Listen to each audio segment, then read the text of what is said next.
welcome back to another episode of Kate and Isaiah Living Large. I'm Isaiah. And I'm Kate. And on this episode, we are going to do our review of Come From Away. We're going to talk about it. We went and saw Come From Away. And yeah. But before we begin, what's new? What's the hap? What's going on? You know what? I have been talking about this forever because it's been months in the making. But this week, when you listen to this episode, I will be in Campbellton at the Awesome Festival. Ooh. So if you live in Campbellton and you hear this on Wednesday and you think, oh yeah, I have a show Thursday night, I have a show Saturday afternoon. I will have had a show other times in the week already, but you will have missed those. But please, I think I have a show Friday too. Like so many shows, Friday. So exciting. I am beside myself with excitement. I get to leave at 6 a.m.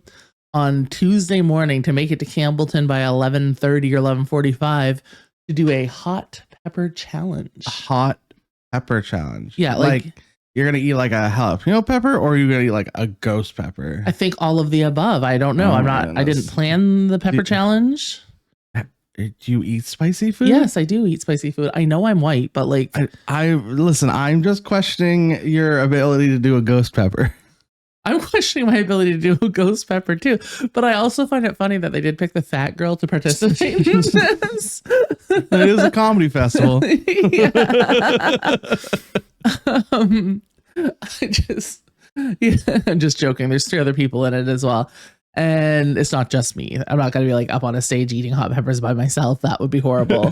I think it's at a I think it might be at a bowling alley. I guess, I mean, what other venues are really in the area? There's, Campbellton's a mighty fine town. I've never turned a maple leaf upside down. I don't get the reference. That's my dad. That's a reference to my childhood is what that is. Okay. Every time my dad would say something, he'd go, well, Campbellton's a mighty fine town. Never turn a maple leaf upside down. I think it's an old song. It probably is an old song. Are you ready for a complete sidebar? I mean, you can cut this if this doesn't make any sense. 100% ready for a complete sidebar. There are many songs that I discovered like as a teenager or in my 20s or later that I thought my dad had just made up. But turns out he was just singing like one part of them over and over and over again on road trips and stuff. Like, actually, you know what? I think your dad did make them and he gave them to those artists. I don't think so. Nope. Like there's some of them are old like wartime songs like horse keep your tail up, the sun's in my eyes. And but there's like a pop song from the 60s. I think it's like red light, green light, speeding through the dark night, traveling through the pouring rain, I've got to see Jane. I don't know that one. Anyway, I didn't either. I just thought, and Dad's not, I'm gonna say he's not the best singer. That's why he gave them to those artists. He made those and gave them to the artists.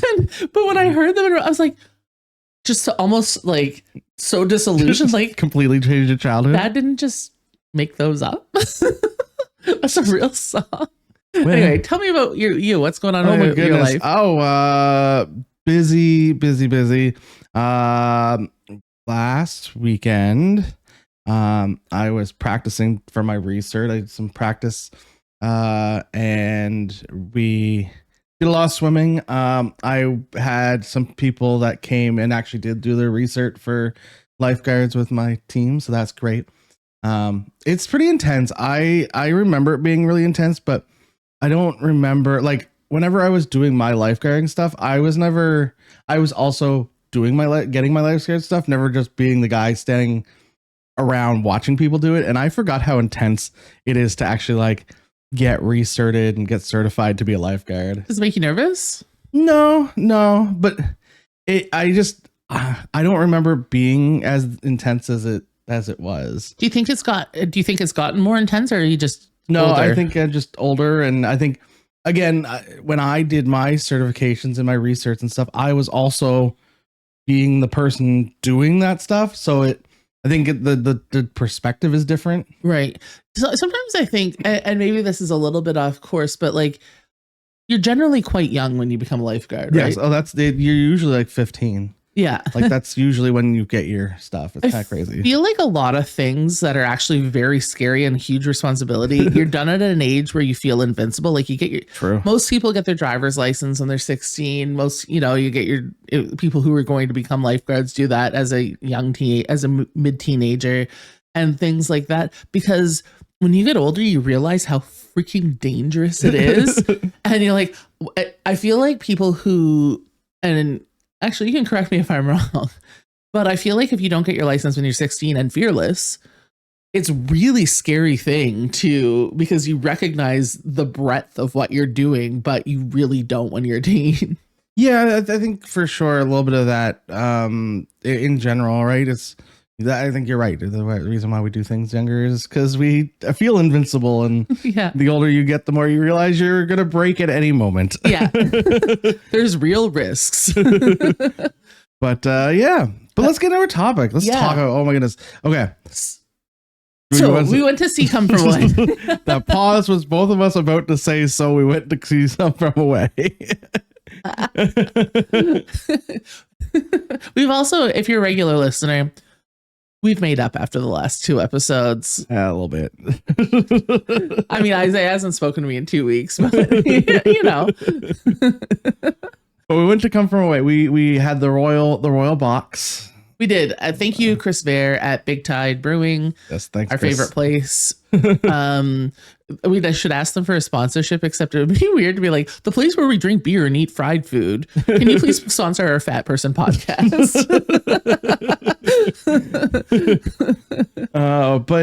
So we had the royal box and we sat up there. Well, first we went on 9/11, which marks the day of what it was 24 years. 24 years since 9/11 2001. Yes.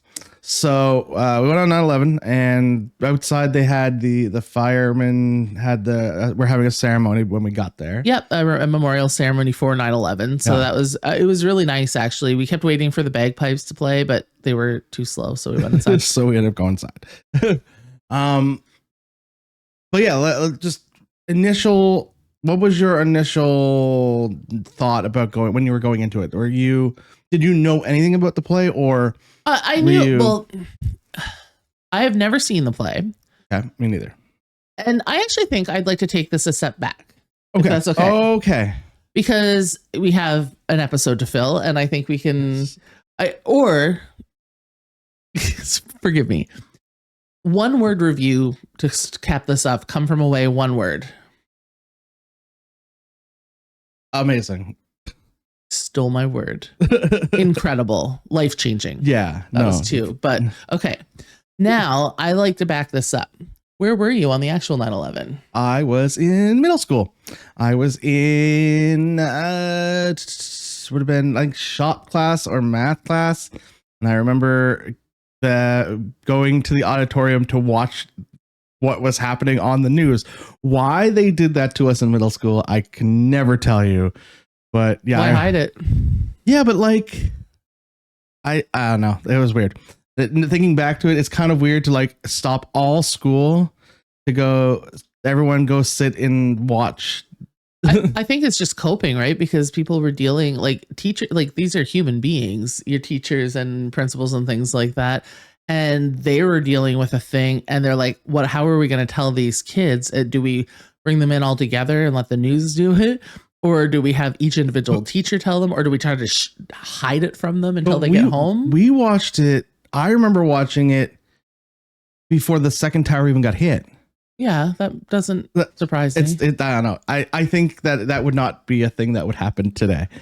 Well, I think I don't think it would be, but I think in some ways I do think it would, because people have so much access to devices and stuff. So kids would be finding out and talking about it. So there'd be a certain amount of, I think it'd probably more likely to happen today. I don't think teachers would put people in a room and watch the news of it though. I think they would. This is one of those turning events. I think 9/11 is the first where were you moment in my lifetime, and maybe even one of the only ones. It was definitely a where were you moment in my lifetime for sure. I think it's certainly the first one for me, if not one of the only ones.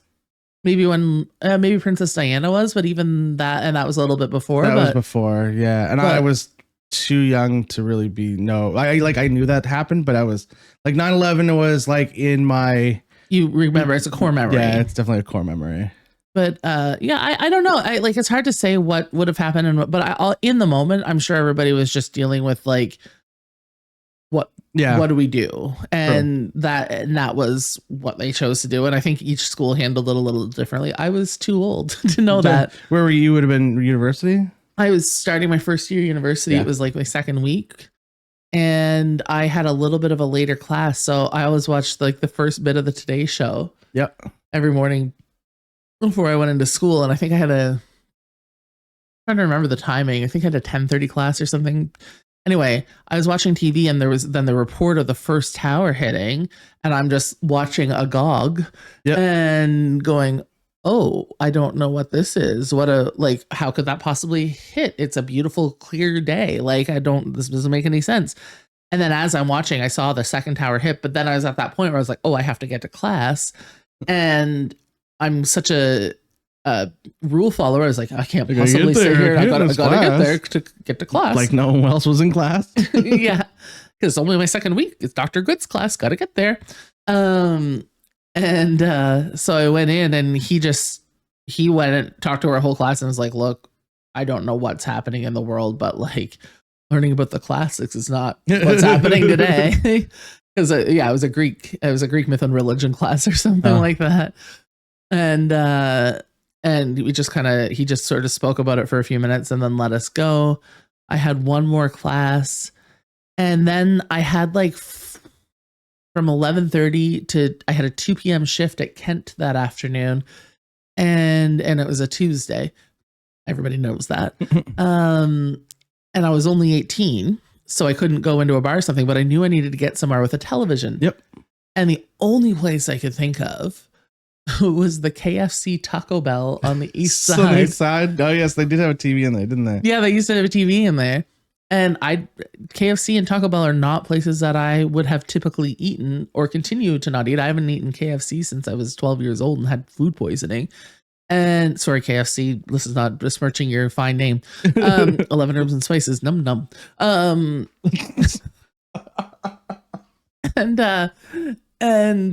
the one that I got food poisoning from is now closed, just for the record. Don't want to slag a common business. But so I was eating tacos, watching in complete silence with like 40 other people in the Taco Bell. And just like, it's unimaginable, that feeling of like, what the hell is happening in this world? Because by that point, they're like, yeah, that's not an accident when the second plane hit. Yeah. And like all of the talking. And then I remember going into my shift at Kent, and like every third customer that would go through would be like, any updates? Tell me what's going on? And everybody was talking about it, everybody was thinking it, everybody was feeling it collectively. And I think, without our phones to look at, and without there is a certain level of reaching out and a collective grief, even far away. Like we're in St. John, New Brunswick. So we're 13 minutes in and we've only talked about 9/11 to the play. What I knew of the play, I knew the premise of the play. Yep. Did you know the premise of the play? Yeah, I knew the premise was that after 9/11, the people that had to go to, specifically the Americans that had to land in Newfoundland. Gander, Newfoundland, and because they have a really big airport. And I remember that, and I remember the stories that came out at the time of like, oh, and then it was a great place and they had a great time. Yeah, and, I remember whatever. And then I'd been aware of the play, and I knew the play was amazing, because when it came out on Broadway, et cetera, didn't get a chance to see it. Which brings us to when it was coming to St. John, New Brunswick. Oh my God. Yeah. So when it was coming here, I wasn't going to go. I wasn't planning on going. And then my wife was like, well, I want to go. And I was like, okay. And I was like, well, if you're going to go, I guess we'll see if we can get tickets. And so we went right to Chris and we're like, hey, Chris. I know that Andrea was the first person to message Chris when it was announced. I know that for a fact. And I was there and I was like, oh, Chris, if there's an opportunity for me to have a ticket to this. He was like, and this is like the sweetest Chris moment. He was like, I'd make sure you had a ticket before I had a ticket because I know how important this would be to you. And we both went, so it's good. But and so I was supposed to go with my friend Jocelyn, and a couple days before, she was like, "How mad would you be if I canceled?" I was like, "Not mad at all." So I brought my sister, and the four of us were there. And I had a pretty stressful week. And I think within the first, I'm going to say 10 minutes, I was bawling. I don't know if you knew that, but I did not. Absolutely. There were points where I was sobbing. Oh, I did not know that. I thought it was really, really good. The one thing that because I didn't know, like I knew the general premise of it, but I didn't know anything about it. I was pleasantly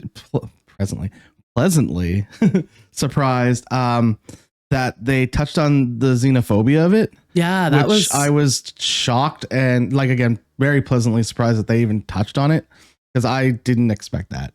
You know, I think Come From Away came out in 2011. Is that accurate? That sounds about right. Like when it debuted on Broadway? Because it was around the 10-year anniversary. Yeah.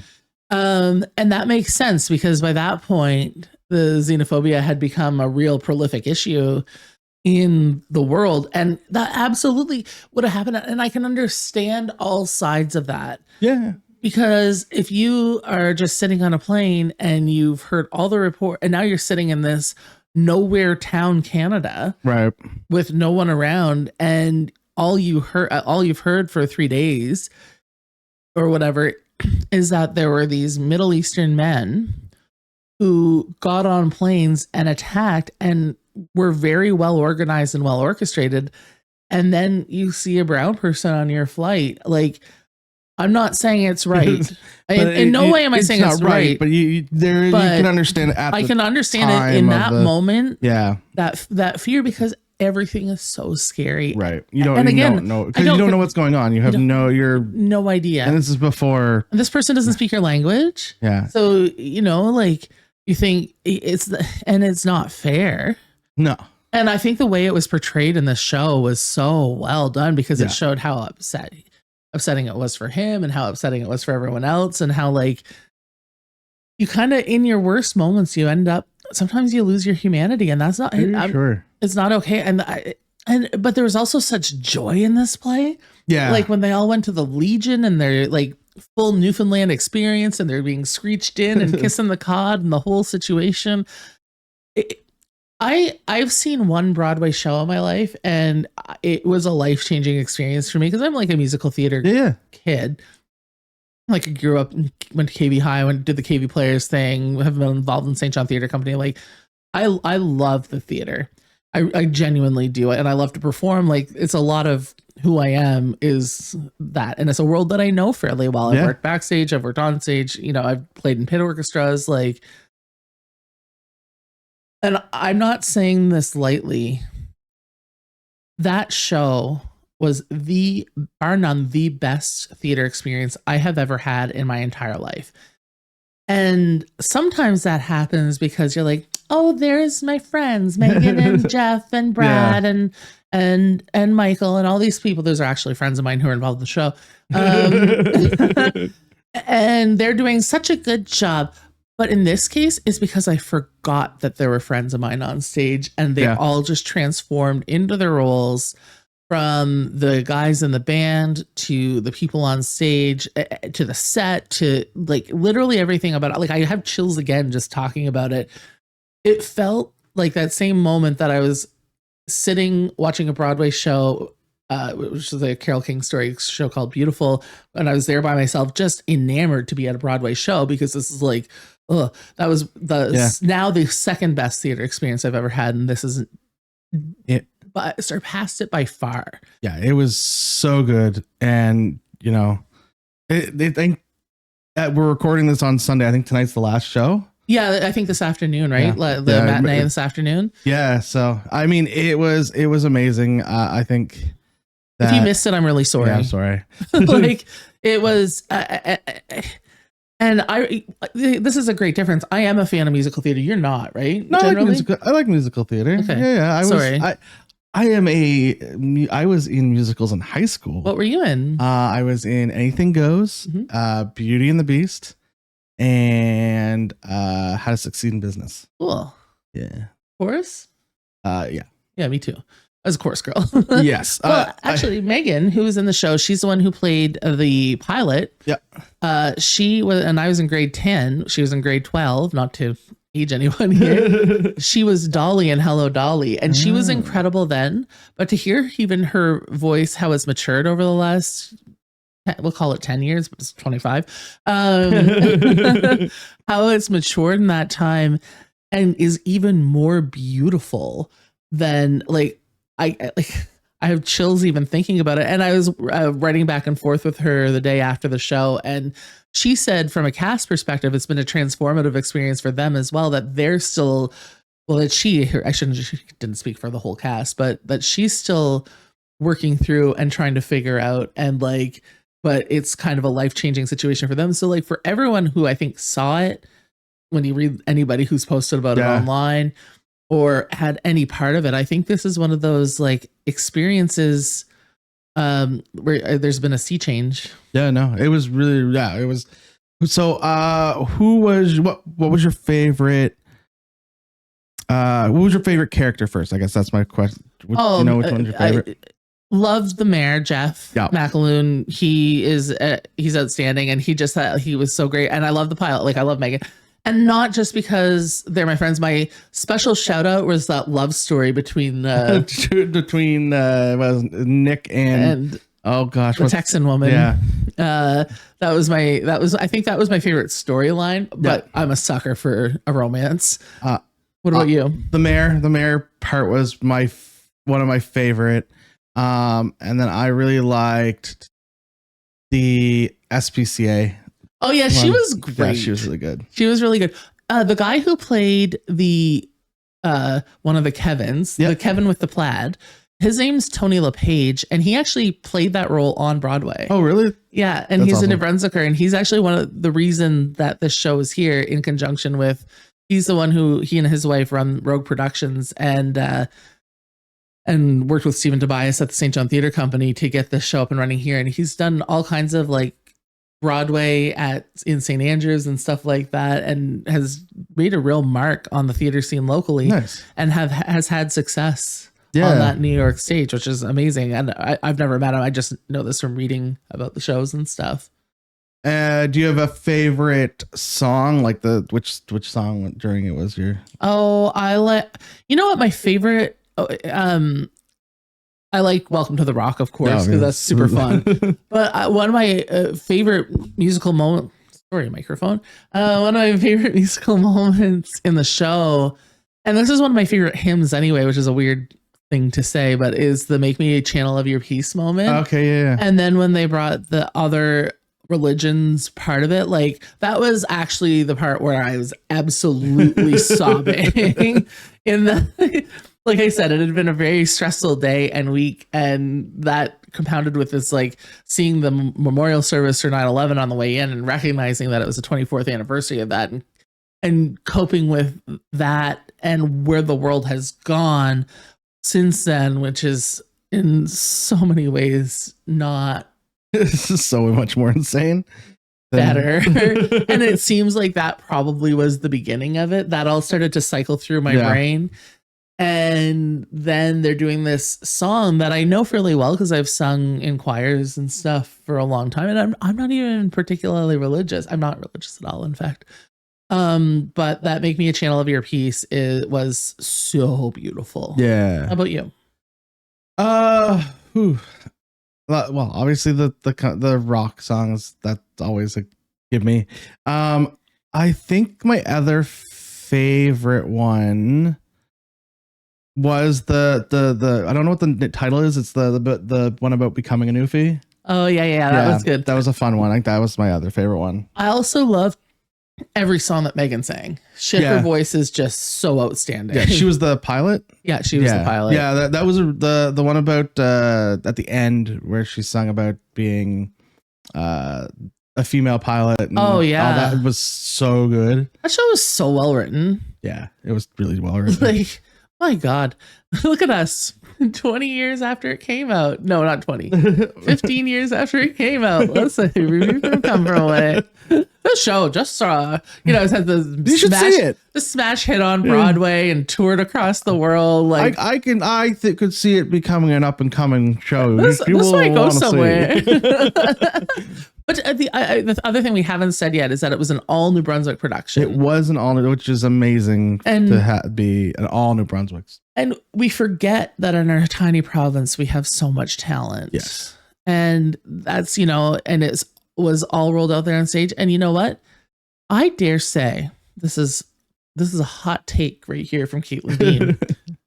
I think you could do it with equally as much talent with a whole other cast and crew, because we have that much talent here in New Brunswick. Oh yeah, for sure. Do you know if they're going anywhere else after this? Is this the last? This is the end of the run. This is the end of the run, because they did a couple weeks in St. Andrews and then the week here. I know they extended here because it was supposed to only a couple days, and they extended it to like the whole week. Yeah. I hard to say. My prediction is that this isn't the end. No, okay. You don't have this kind of success and kill it. Yeah, sometimes you do to make it some room for something else. Well, listen, let's just, for instance, the St. John Theatre Company did Mamma Mia in 2017, which is not that long ago. And now they're redoing it. And then they're doing it again this year because it's sold out every night. Yeah. And it is a great show. I was the assistant stage manager on the last production. They're doing a Christmas Carol too, right? They are, and our friend Dan Teed's in it. Oh my goodness. I need to talk to Chris. Chris, I'm calling you. We want tickets. We don't have to go together, though. All of a sudden, this podcast just becomes St. John Theatre Company review show. That's right. Listen, St. John Theatre Company, if you want us to sponsor us, we will become a review show. Yeah. I don't know if you want to sponsor us for that, though. Probably not. Yeah. We're the Statler and Waldorf. That's what I felt like in the box seats besides, is that we're the Statler and Waldorf of perfect of St. John Theatre Company reviews. Just kind of final wrap before we finally wrap up. Do you think at any point in time they will make a musical movie of Come From Away? They already have. Have they? It's on Apple TV. Is it really? Yeah. I did not know that. Tony LePage is in it. Oh my goodness. Well, I did not know that. I will have to take a look. Yeah. So yes, I do. Perfect. Good. Congratulations on knowing something. Yeah. I was not aware that they had already made a actual movie. I don't know if it's a feature film. Like, I haven't watched it, or if it's just like a recording of the stage production. But I know that. I was just about to ask: is it like Hamilton, where it was a recording of the stage production? Where I don't have the answer. I haven't watched it. Or is it like Rent, where it was an act? Yeah, a feature film. Yeah. Yeah, interesting. We'll have to investigate. Yeah, or as I like to say, investigate. Womp womp womp. On that note, all right. What? So, final thoughts. Besides, it was amazing. What's your final thoughts? You know what? My final shout out, my final thought is on the band to play on stage, be part of the show that whole time. And like normally pit orchestras, a little behind the scenes on how pit orchestras work, is you're actually in the pit and you're wearing all black and you're not part of the show. And there has been some changes over time in QV player shows and St. John Theatre Company show where they kind of incorporate them into the stage, but you're usually like hidden. Yeah. And that's where a lot of musicians like to be, because when you're flipping pages of music and trying to keep up the score, you're not, but to be part of that show the whole time and then to come out at the end and be the grand finale. Yeah, man, what performers they all are too. Yeah, and I've worked with a handful, like I sing in a choir with the fiddle player, and Michael Doherty is a musical genius in this province. He lives in Fredericton, and he conducted a show I played in once, and like to have worked with him is just it was transformational for me. And that was like a long ass time. It was like 15 years ago. And and Massa, he like just flipping the whistles to this and that, and like you see him on Facebook and he's off to regular Irish playing night after the show is over on Thursday night, and like he's just that was just that. Yeah, it was right in the heart. Really great. Yeah. What about you? I think that I was very pleasantly surprised. Like, I'd heard it was really good, and I was worried that you know how you're told, oh, it's so good, you need to see this, and then your expectations are like so much higher. I was very pleasantly surprised that it surpassed what my expectations were. That's amazing. Yeah. All right. Well, where can people find you on the internet, Isaiah? Oh, I am at Maritime Brews on all of the social medias.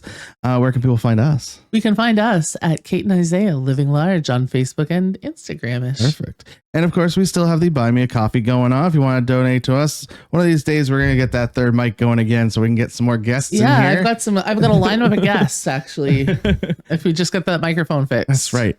And of course, if you are listening on wherever you're listening to your podcast, if you can like, share, subscribe there, or hop on over to YouTube. And if you are on YouTube, check us out, like, share, subscribe, all that fun stuff. It goes a long way. And thank you to Terry for letting us know that we didn't get posted to YouTube on time last week. There was a codex technical error. We can just say technical error. Listen, for those people, it's a codex error. Anyway, but until next week, bye.